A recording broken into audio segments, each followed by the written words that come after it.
Two women entered Virginia's Shenandoah National Park on May 19, 1996, carrying backpacks and trailing a golden retriever named Kaj. Laura Winans and Julianne Williams planned a week-long camping trip along the park's northern trails. They were experienced hikers who understood wilderness protocol and carried proper equipment. Park rangers last saw them alive on the evening of May 24 near the Skyland Resort area. 8 days later, their families would be searching for answers that would take nearly 3 decades to find. If you want to see how DNA technology finally solved this mystery, hit that subscribe button now. The first sign of trouble came from an unexpected source. Tash appeared alone on a trail near Skyland on May 31st, confused and seeking attention from passing hikers. The golden retriever wore a collar but had no owners in sight. Park visitors reported the wandering dog to rangers who recognized something was wrong. Experienced campers rarely let their dogs roam unattended in national parks, where wildlife posed constant dangers. Rangers began checking campsites in the Skyland area and along the White Oak Canyon Trail where the dog had been found. The search expanded as afternoon turned to evening with no sign of the two women. On June 1, 1996, National Park Service rangers discovered a campsite approximately half a mile from Skyland Resort. The tent remained pitched, but the scene inside told a story of violence. Laura Winans and Julianne Williams were found dead, their bodies bound and gagged. Both women had suffered fatal throat wounds. The brutality of the attack was immediately apparent to the responding rangers. Evidence at the scene indicated this was not a random act of wilderness violence or an animal attack. This was murder. The FBI's Richmond field office took jurisdiction within hours. Special agents cordoned off the campsite and began processing what would become one of the most challenging crime scenes in park history. Evidence technicians photographed every angle, collected samples, and documented items that might hold clues to the killer's identity. The remote location complicated logistics, but investigators understood the importance of thorough collection. Physical evidence from this scene would need to withstand decades of scrutiny. News of the murders spread quickly through the tight-knit hiking community and beyond. Shenandoah National Park attracted hundreds of thousands of visitors annually, drawn by its scenic vistas and accessible wilderness. The park had experienced occasional accidents and natural deaths, but violent crime remained rare. 2 young women killed at their campsite shattered assumptions about safety in America's protected natural spaces. Families planning summer trips reconsidered their destinations. Solo female hikers questioned whether any trail was truly safe. The FBI began interviewing everyone who had been in the park during the relevant time frame. Rangers provided logs of registered campers and day-use permits. Investigators tracked down hikers who had signed trail registers near Skyland. Anyone who might have seen something unusual faced questions about vehicles, suspicious individuals, or sounds from the forest. The investigation required patience and systematic attention to detail. Somewhere in the collected statements and physical evidence lay the path to identifying whoever had destroyed 2 lives on a Virginia mountainside. Laura Winans grew up in Grosse Pointe, Michigan, where she developed a passion for the outdoors that would shape her adult life. At 26, she was pursuing a degree in outdoor recreation at Unity College in Maine, drawn to a program that combined environmental education with wilderness skills. Her classmates knew her as Lollie, a nickname that captured her approachable nature and genuine enthusiasm for teaching others about conservation. She was scheduled to graduate in December 1996 with plans to work in outdoor education programs. The natural world represented more than a career path for her. It was where she felt most alive and purposeful. Julianne Williams came from St. Cloud, Minnesota, and attended Carleton College, where she studied with the same intensity she brought to her hiking pursuits.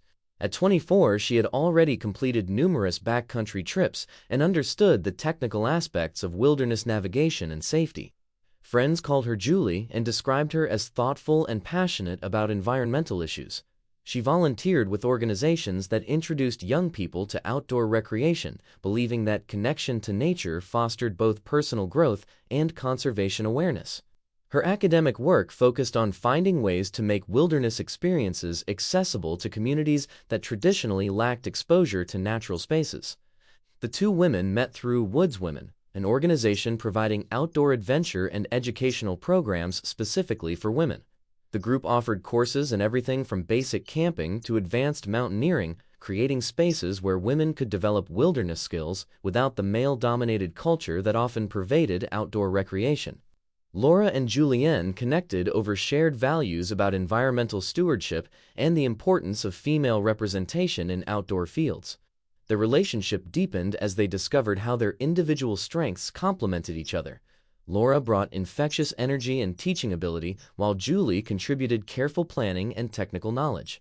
By spring 1996, they had been together for some time and decided to spend a week hiking in Shenandoah National Park.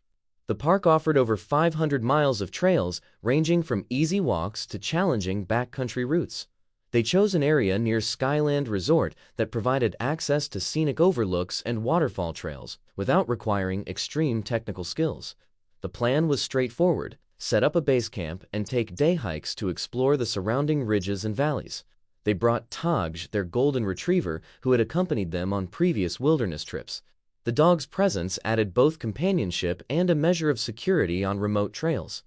They entered the park on May 19th carrying packs loaded with a week's worth of food, camping gear, and the maps they had studied during planning sessions. Park records showed they registered their intended camping location and expected departure date. Rangers who saw them on May 24th noted nothing unusual about their equipment or behavior. They appeared to be experienced hikers who understood wilderness protocols and had prepared appropriately for their trip. Nothing in their interactions with park staff suggested they felt unsafe or had encountered problems. Both women had called their families before entering the backcountry, a routine practice for responsible hikers venturing into areas without reliable cell service.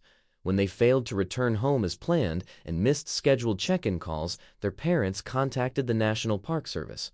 The families knew their daughters were competent outdoors, but also understood that accidents could happen even to experienced hikers. Park officials initially treated it as a possible injury situation, perhaps a twisted ankle or illness that had delayed the women's return. The discovery of Taj wandering alone shifted the response from routine to urgent. By the time rangers found the campsite on June 1st, the families were already fearing the worst. The murders of Laura Winans and Julianne Williams represented not just the loss of two lives, but the destruction of futures dedicated to conservation and education. Colleagues and friends spoke of their commitment to making outdoor spaces welcoming to everyone, regardless of gender or background. Their deaths sent shockwaves through communities that had known them as dedicated students, passionate advocates, and skilled outdoorswomen who understood how to move safely through wilderness. The campsite sat roughly half a mile from Skyland Resort in an area where the forest provided natural cover from nearby trails. Rangers approaching on June 1st found the tents still standing, with equipment arranged in a manner suggesting the women had been settling in for an extended stay. Cooking gear remained organized near a fire ring. Backpacks leaned against trees. Nothing about the external setup indicated struggle or hasty departure. The violence had occurred inside the tent, where investigators would spend hours documenting every detail. Laura Winans and Julianne Williams were found bound and gagged, their bodies positioned in ways that made the brutality of the attack undeniable. Both women had suffered fatal cuts to their throats. They were nude, a detail that immediately raised questions about the nature of the assault. The binding materials came from items available at the campsite, suggesting the attacker had not brought restraints, but had improvised with whatever was accessible. Evidence technicians photographed the positioning, the ligatures, and every surface that might hold trace evidence of whoever had been there. The FBI's evidence collection team worked methodically despite the emotional weight of the scene. They gathered samples from surfaces throughout the tent, bagged items that showed signs of disturbance, and documented the precise location of every object. Hair and fiber evidence received particular attention given the close-quarters nature of the violence. Investigators understood that DNA technology in 1996 had limitations, but they collected samples with an eye toward future testing capabilities. Blood patterns on fabric and tent material underwent careful documentation. Anything the killer might have touched became potential evidence. The remote location complicated logistics in ways urban crime scenes did not. Equipment and supplies required transport along trails not designed for vehicle access. Evidence needed protection from weather and wildlife during the collection process. The FBI established a perimeter and posted guards to ensure no contamination occurred before processing finished. Investigators worked in shifts, photographing and collecting for hours, while maintaining chain of custody protocols that would allow the evidence to be used in court years or even decades later. Special agents interviewed rangers about normal camping patterns in the area and whether anyone had reported suspicious activity near Skyland during late May. The resort itself served as a popular destination point, with overnight accommodations and dining facilities. Hikers often used it as a starting point for day trips or as a resupply location during longer backcountry journeys. Hundreds of people passed through the area every week during peak season. Identifying which of those visitors might have deviated from marked trails to find an isolated campsite would prove nearly impossible without additional leads. The manner of death indicated someone comfortable with violence and capable of overpowering two adults simultaneously. Investigators theorized the attacker either surprised both women at once or controlled one while threatening the other. The bindings suggested premeditation, or at least a decision to restrain the victims rather than simply flee after the initial violence. These details pointed toward someone who had committed violent acts before, someone who knew how to control a situation through force and intimidation. Forensic examination would later reveal that both women had been sexually assaulted before their deaths. This information emerged through DNA testing that was not available during the initial investigation. The sexual violence added another dimension to understanding the attacker's motives and methods. Investigators in 1996 processed the scene with the technology they had, collecting evidence that would wait years before revealing its full significance. The campsite held answers, but extracting them would require patience and scientific advancement that did not yet exist. The FBI's Richmond field office assigned a team of special agents and analysts to work the double homicide full-time. Investigators began with the most basic question: who had been in Shenandoah National Park during the days surrounding May 24, 1996? Park records provided a starting point with camping permits and entrance logs, but thousands of visitors passed through without registering their specific locations. Day hikers often skipped sign-in sheets at trailheads. People camping in backcountry areas sometimes avoided official registration altogether. The FBI faced the challenge of identifying witnesses from an enormous pool of potential park users. Agents interviewed rangers and resort staff about anyone who had behaved unusually or asked suspicious questions about remote camping areas. Investigators wanted to know about vehicles parked in odd locations, individuals hiking alone who seemed overly interested in where other campers had set up, or anyone who had returned to the park multiple times during late May. The Skyland Resort employed dozens of workers who interacted with guests daily. Kitchen staff, housekeepers, and front desk personnel all received questions about conversations they might have overheard, or guests who had seemed particularly focused on trail conditions near White Oak Canyon. The FBI issued public appeals for information through news conferences and press releases. Anyone who had been camping near Skyland between May 19th and June 1st was asked to contact investigators, even if they believed they had seen nothing relevant. Agents explained that seemingly insignificant details, a person walking off trail at dusk, an unfamiliar vehicle at a trailhead, sounds from the forest that seemed out of place, might provide the connection needed to identify a suspect. The Bureau set up dedicated phone lines and encouraged people to call regardless of how minor their observations seemed. Investigators tracked down hikers who had signed trail registers in the vicinity of the crime scene. These registers, placed at popular trailheads to help with search and rescue efforts, provided names and sometimes contact information for people who had been in the area. Agents spent weeks locating individuals scattered across multiple states, conducting interviews by phone or in person depending on the potential significance of what each person might have witnessed. Most hikers reported nothing unusual, but their statements helped investigators establish timelines and eliminate certain theories about the sequence of events. The FBI pursued several early investigative threads based on behavioral analysis of the crime. The binding and sexual violence suggested someone with prior experience victimizing women. Agents checked databases for similar attacks in Virginia and surrounding states, looking for patterns that might indicate a serial offender. They examined unsolved assaults in national parks and wilderness areas across the eastern United States.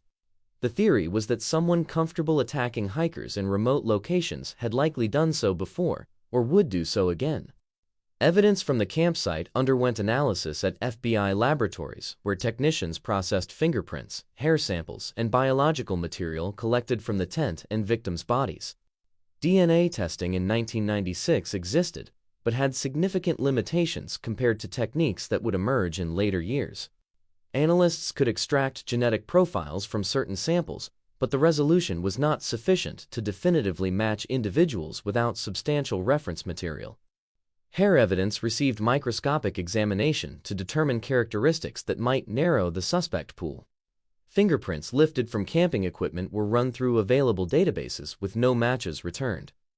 Investigators developed profiles of potential suspects based on criminological research about individuals who committed violent sexual assaults in outdoor settings. The FBI's Behavioral Analysis Unit provided input on likely demographics, background, and patterns. Agents looked for men with histories of violence against women, particularly those who had been in Virginia during late May 1996. They examined recently released offenders and individuals on probation for sexual crimes. Hundreds of names went into the investigative database as people of interest, each requiring follow-up to either eliminate or elevate as viable suspects. Months passed with no arrest despite the extensive investigative effort. The FBI maintained the phone lines and continued processing tips as they arrived. Families of Laura Winans and Julianne Williams waited for news, while agents pursued leads that seemed promising initially, but failed to produce actionable evidence. The investigation remained active and open, but without the breakthrough that would transform collected evidence into an identified suspect.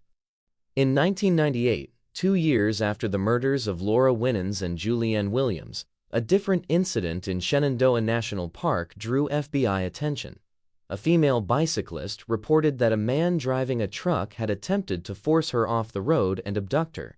She escaped and provided investigators with a description of both the driver and his vehicle. Park rangers and FBI agents worked the case aggressively given the proximity to the unsolved double homicide. The suspect was identified as Darrell David Rice, a computer programmer from Maryland with no prior criminal record in Virginia. Rice pleaded guilty to the attempted abduction charge and received an 11-year prison sentence. During his incarceration, FBI agents began examining whether he might be connected to the 1996 murders. Rice had visited Shenandoah National Park multiple times and demonstrated a willingness to use violence against women in remote outdoor settings. His attempted abduction of the bicyclist showed he was comfortable operating in the park and targeting women who were alone or vulnerable. Investigators saw patterns that warranted deeper scrutiny. In April 2002, a federal grand jury returned an indictment charging Darrell David Rice with 2 counts of capital murder in the deaths of Laura Winans and Julianne Williams. Prosecutors also charged him with hate crimes, alleging that he had selected the victims because of his hatred toward women and gay people. The indictment represented a major development in a case that had frustrated investigators for 6 years. U.S. Attorney's Office officials announced the charges at a press conference, explaining their theory that Rice had targeted the 2 women specifically because of their relationship and gender. The prosecution's case relied heavily on behavioral analysis and circumstantial connections rather than direct forensic evidence. Rice had been in Virginia during May 1996. He frequented Shenandoah National Park and knew the trail systems well. His 1998 attempted abduction demonstrated his capacity for violence against women in outdoor settings. Prosecutors argued these factors, combined with what they characterized as his animosity toward women and the LGBTQ community, established him as the perpetrator. They prepared to take the case to trial with the death penalty as a potential sentence. However, the forensic evidence told a different story. Hair samples collected from the crime scene in 1996 had undergone microscopic analysis and comparison. When defense attorneys demanded additional testing as the trial date approached, prosecutors faced a significant problem. The hair evidence did not match Darrell Rice. Microscopic examination revealed characteristics inconsistent with samples taken from him. Defense experts pointed out that the physical evidence actually excluded Rice as a possible source. In 2003, as trial preparation continued, prosecutors requested a continuance.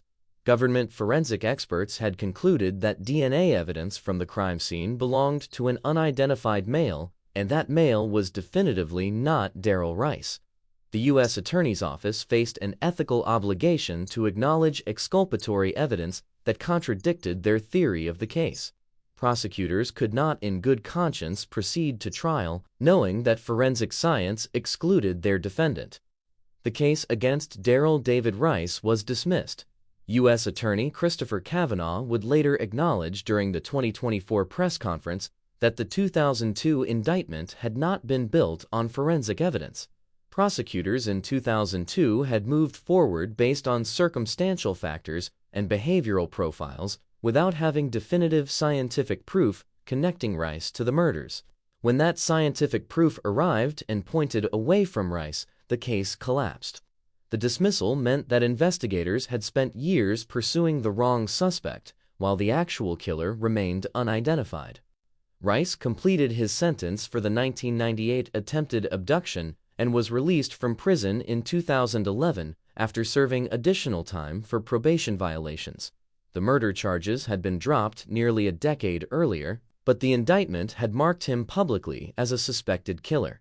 He returned to freedom while the families of Laura Winans and Julianne Williams continued waiting for answers about who had actually murdered their daughters.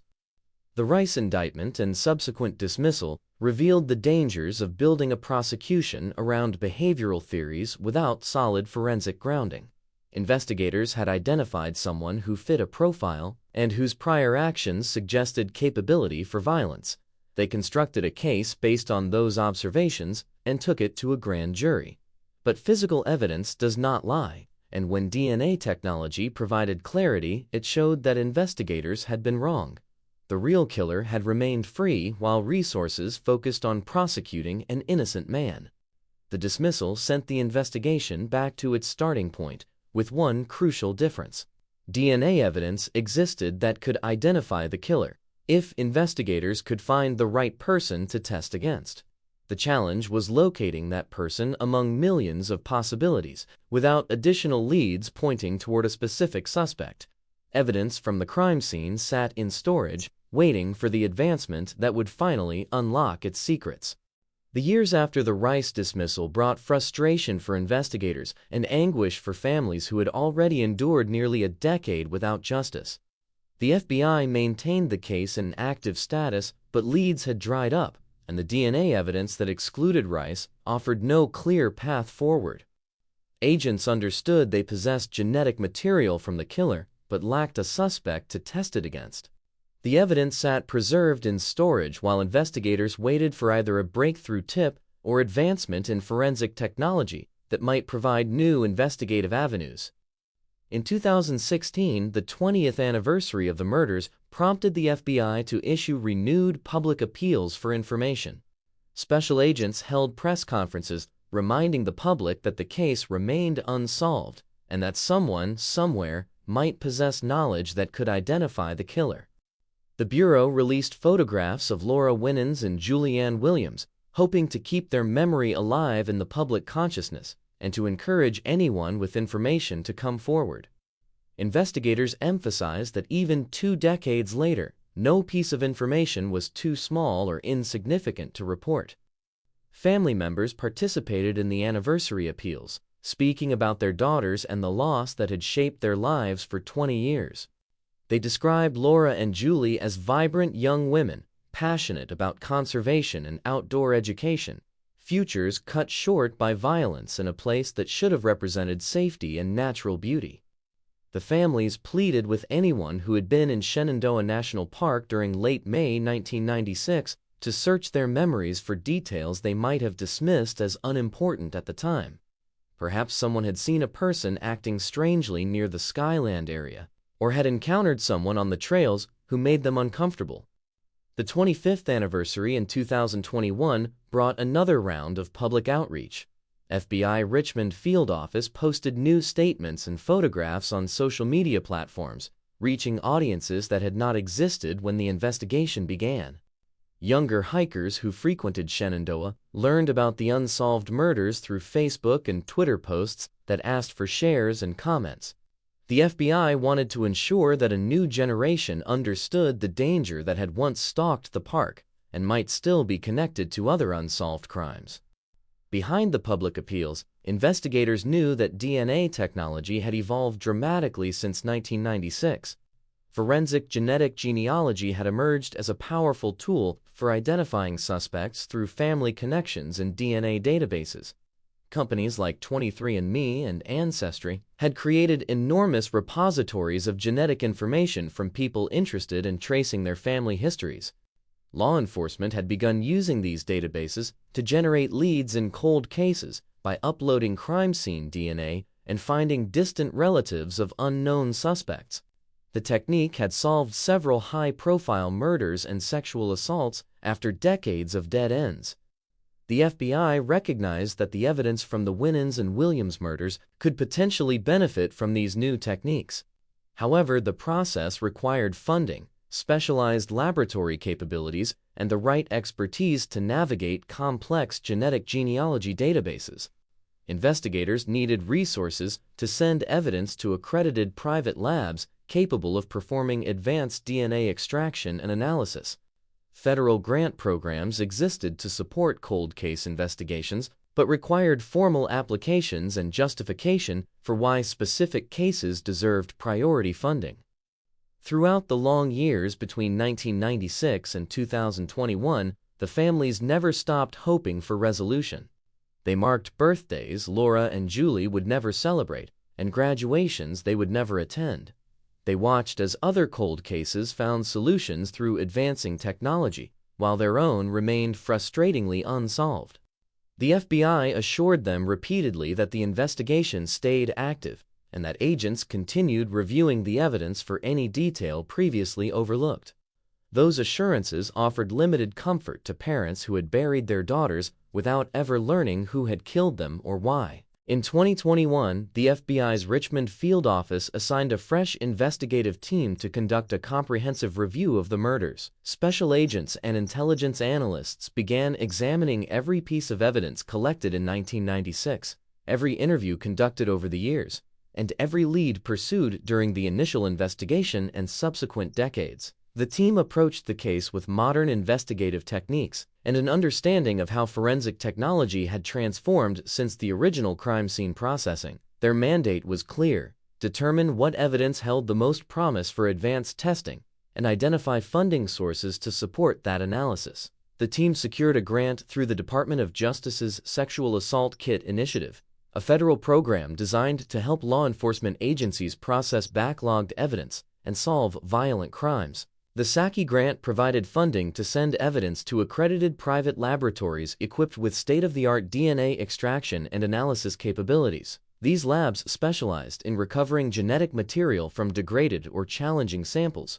exactly the kind of evidence that might have sat in storage for decades without yielding useful results through older testing methods. Investigators selected specific items from the crime scene that showed the highest probability of containing the killer's DNA. The private lab began working through these items systematically, using techniques that had not existed in 1996. Advanced DNA extraction methods allowed scientists to pull genetic profiles from trace amounts of biological material that earlier technology would have missed entirely. The lab processed samples from multiple pieces of evidence, building genetic profiles that could be compared against law enforcement databases. The DNA profiles extracted from several items showed consistency, indicating they came from the same individual. That individual was male and had not been among the people previously investigated or eliminated during the original inquiry. The lab prepared the genetic profile for submission to the FBI's Combined DNA Index System, known as CODIS. This national database contained DNA profiles from convicted offenders, arrestees in certain states, and unsolved crime scenes. A match in CODIS would provide investigators with a name and potentially solve a case that had remained cold for 25 years. The CODIS search returned a positive match. The DNA profile from the Shenandoah crime scene matched genetic material associated with Walter Leo Jackson Sr., a convicted rapist with a lengthy criminal history. Virginia State Police assisted in confirming the initial findings and providing additional information about Jackson's background. Investigators learned he had served multiple prison sentences for violent crimes against women, primarily in Ohio. His pattern of offending aligned with the violence inflicted at Winans and Julianne Williams. The FBI took additional verification steps to ensure absolute certainty before announcing any findings. Investigators obtained a buccal swab sample containing Jackson's DNA that had been collected during one of his previous arrests and convictions. The lab compared this reference sample directly against evidence from the murders, conducting analysis that eliminated any reasonable doubt about the source. The statistical probability that the DNA came from someone other than Walter Leo Jackson Sr. was calculated at 1 in 2.6 trillion. Special Agent Stanley Mader, who led the Richmond field office, would later state he had never witnessed forensic statistics that strong during his entire career. The advanced testing revealed information that had not been confirmed during the original investigation. DNA analysis showed definitively that both Winans and Julianne Williams had been sexually assaulted before their deaths. The evidence demonstrated that Jackson had committed rape in addition to murder, adding another dimension to understanding the violence inflicted at the campsite. Investigators now possessed forensic proof not just of who killed the two women, but of the full scope of crimes committed against them.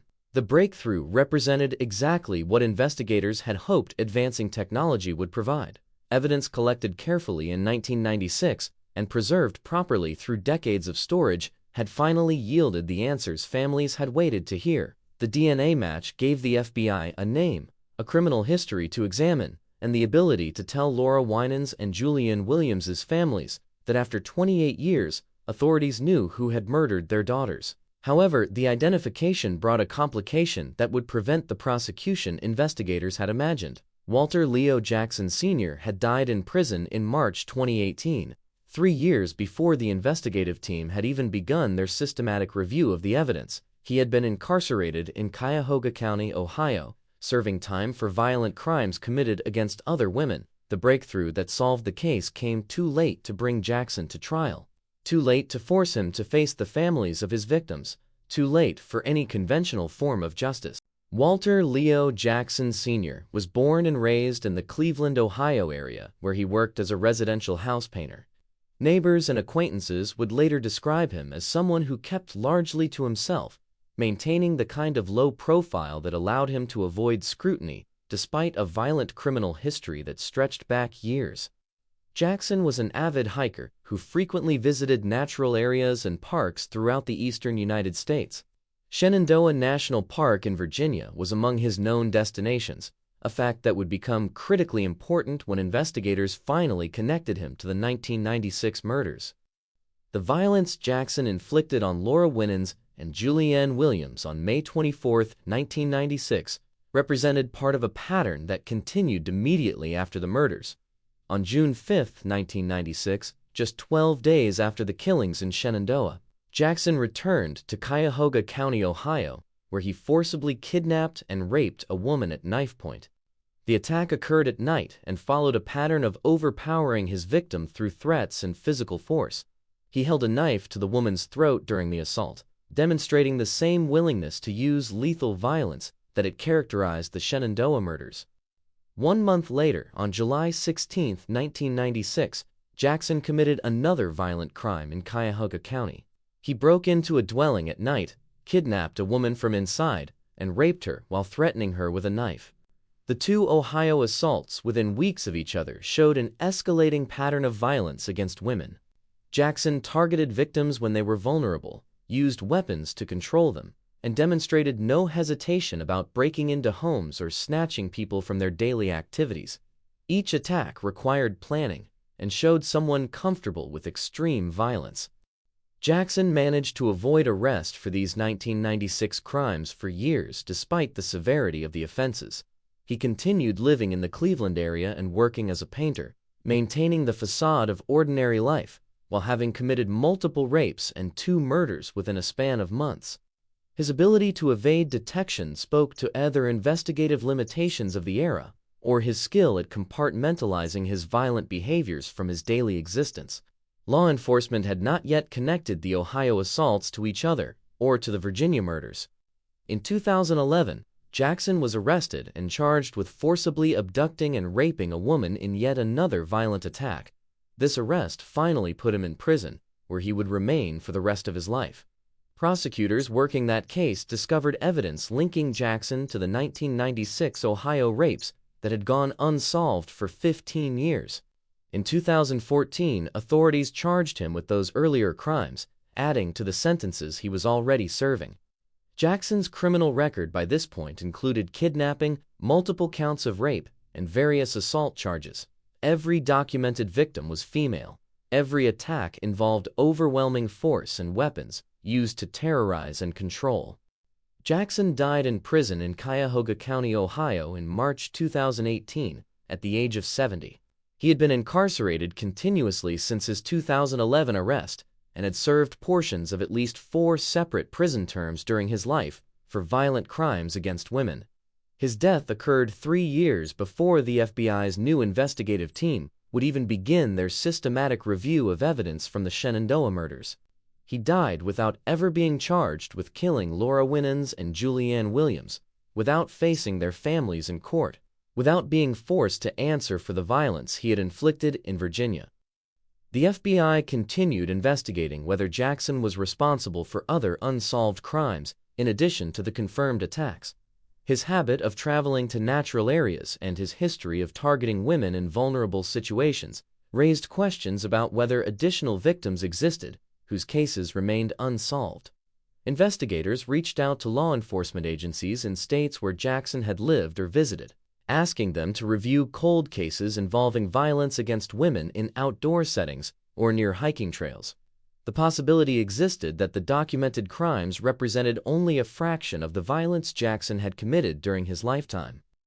U.S. Attorney Christopher Kavanaugh stated during the 2024 press conference that if Jackson were alive, prosecutors would have sought an indictment charging him with 2 counts of first-degree murder and 2 counts of aggravated sexual assault. Kavanaugh expressed extreme confidence that a jury would have found Jackson unanimously guilty based on the strength of the DNA evidence. The forensic proof was overwhelming and would have formed the foundation of a prosecution that federal authorities believed was essentially guaranteed to result in conviction. The statistical certainty of the DNA match removed any reasonable doubt about Jackson's guilt. The criminal history revealed a man who had spent decades victimizing women through rape, assault, and ultimately murder. Jackson targeted victims in situations where they were isolated or vulnerable, used weapons to terrorize and control them, and showed no remorse or hesitation about inflicting extreme violence.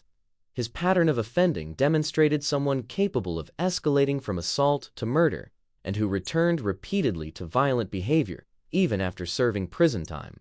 Laura Winans and Julianne Williams had encountered a predator whose violence defined his existence and who left a trail of victims across multiple states before his death finally ended the threat he posed. On June 19, 2024, FBI agents sat down with the families of Laura Winans and Julianne Williams to deliver news they had waited 28 years to hear. Special Agent Stanley Meter and U.S. Attorney Christopher Kavanaugh explained that advanced DNA testing had identified Walter Leo Jackson Sr. as the person responsible for the murders. The families finally had answers about who had killed their daughters in Shenandoah National Park in 1996.